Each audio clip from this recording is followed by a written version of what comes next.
Hi, this is Professor Judy Arts, and I'm here to explain to you how to use our course website.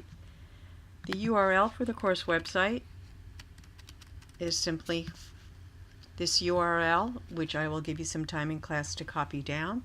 And once you go to the website, if you're on your own computer, I would suggest you bookmark it so you have that URL.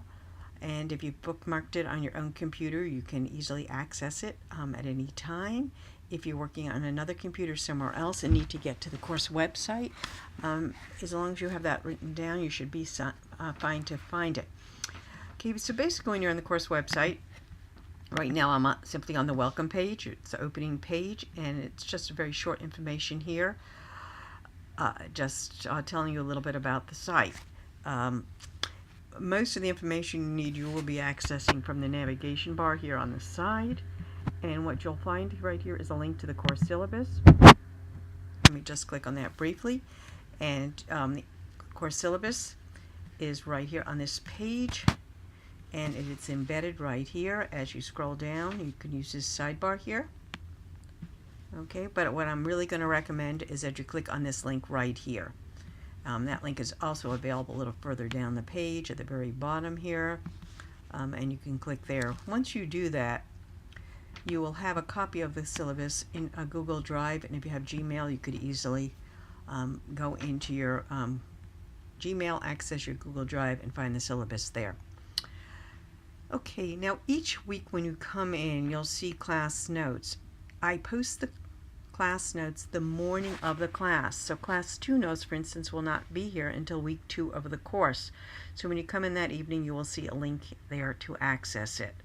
It's critical, it is important to access class notes throughout the week, not just during class. There's a lot of valuable information in it, as well as what is due for the next class. And given this is a condensed course that meets in 8 weeks, there's generally going to be quite a bit of work to do from one class to the next. So you'll want to spread it out through the week and find your comfort level in getting these assignments done on time. If you try to wait till the last minute, you're not going to be able to finish everything.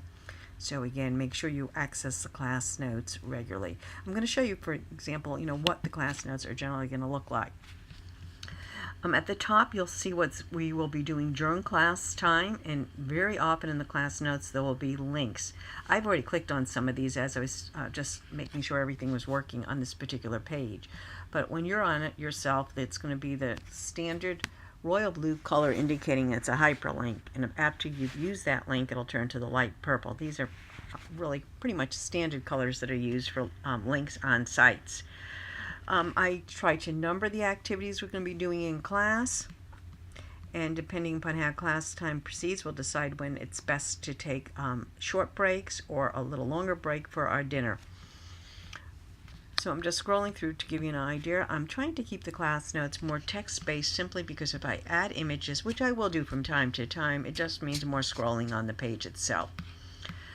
Occasionally I will embed a video, as you see here, and that's generally going to be a video that I'm going to try to play during class so we can discuss it. But if for some reason or other we don't have time during class, it's important for you to go back to the class notes and at home view what we didn't have a chance to see during class.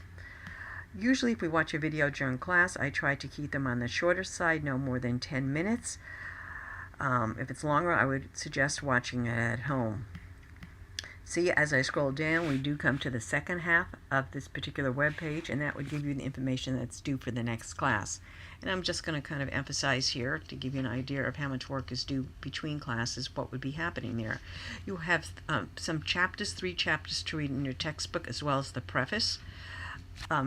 As we talk in class, from class notes and so on, we'll get a fairly strong idea of what is the most important parts of the textbook to concentrate on. Some of the assignments due for next week involve going online and using the university's database, and I do have a link here, for instance, for some information about how to use the database and some information in general on some research tips. So you will find in the notes links to other pages on my website, and if you're scrolling through that, you need to get back to where you were. You would simply go back to class 1. Okay, so there are, as I said, quite a good number of links throughout.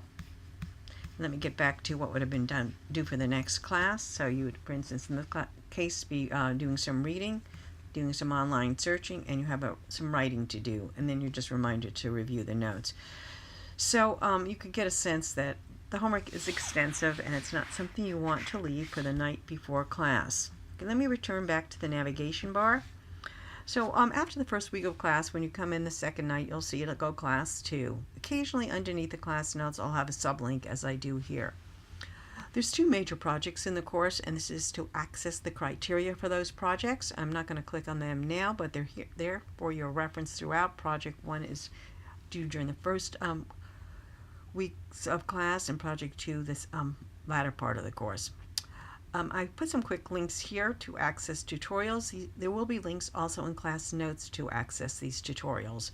But as the class notes from week to week accumulate and we're into class 4 and you can't quite remember what class notes had what tutorials, you can easily come back here to find it. Below that, I have some videos. Some of these videos will be ones we'll watch during class. Some of them you'll want to watch more than once, so you could get back to them easily by using the navigation bar. In this course, as well as your education courses, we use the APA style. APA refers to the documentation you use for referencing your work inside a paper, as well as for your reference list. And the APA style also has lots of rules about writing style, particularly writing concisely. And so I've made a link here to find out more about that. So that's pretty much the basics for using the course website, and I want to remind you that I will be using the navigation bar for you to get around, and I also wanted to remind you to throughout the course to be using the links to find additional information either on this website, or you may be going off and leaving the website to find some of the information on other websites.